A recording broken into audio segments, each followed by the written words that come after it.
Good morning. We're still thinking about the 5th chapter of Matthew's Gospel, the great Sermon on the Mount. But this morning, I want you to take another step. Let me try to explain. Sometimes I will see a wonderful painting by one of the great masters. Now, I have a choice when I look at it. I can get a book about it which will analyze the painting down to the last detail. Or I can just sit in front of it and enjoy the experience of looking at it.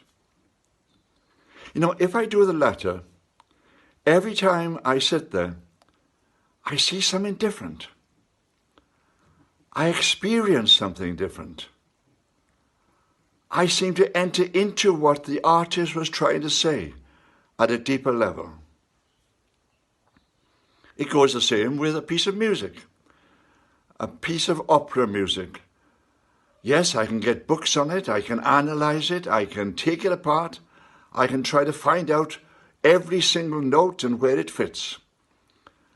Or I can just allow it to move over me as I just enter into the music and it uplifts my soul. And I begin to understand, again, something of what the composer was trying to say.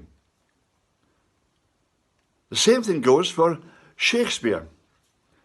People say, I have difficulty following the words. Don't worry about them.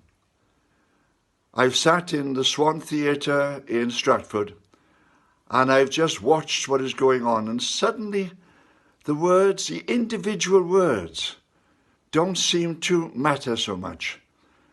The great wordsmith, William Shakespeare, has put the words together in such a way that he has created a picture for my mind.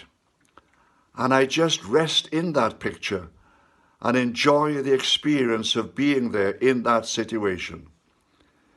The different characters meet and evolve as they relate to one another, and I am somehow part of that whole experience. Now, Jesus does the same thing with us, with his word. We can analyze every single word. We can try to relate to every word as it appears elsewhere in the scriptures. But very often I feel that what Jesus wants us to do is just to rest and allow the words to almost enfold us, lift us up and carry us forward. I read the scriptures over and over again. And the amazing thing is that on every occasion, I seem to see something fresh, something which has always been there.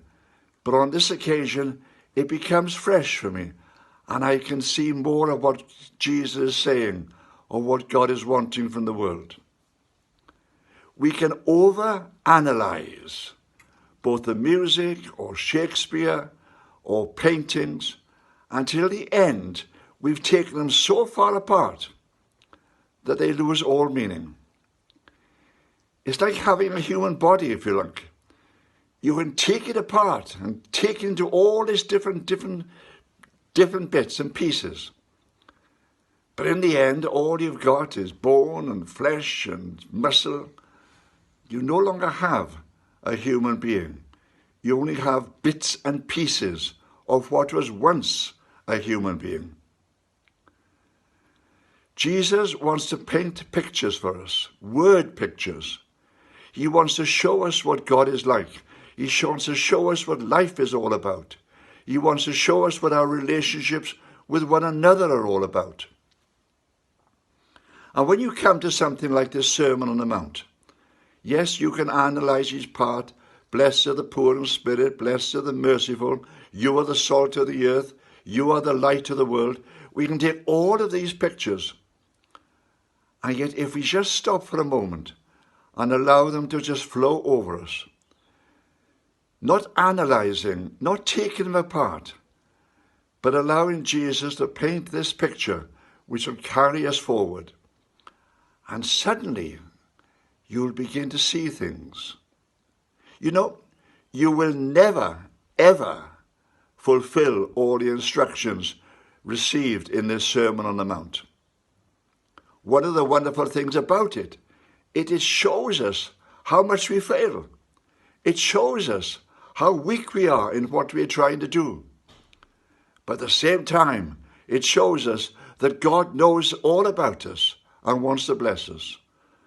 So I give you this simple instruction. Rest in these words. Let them flow over you and through you. They will feed you and they will build you up.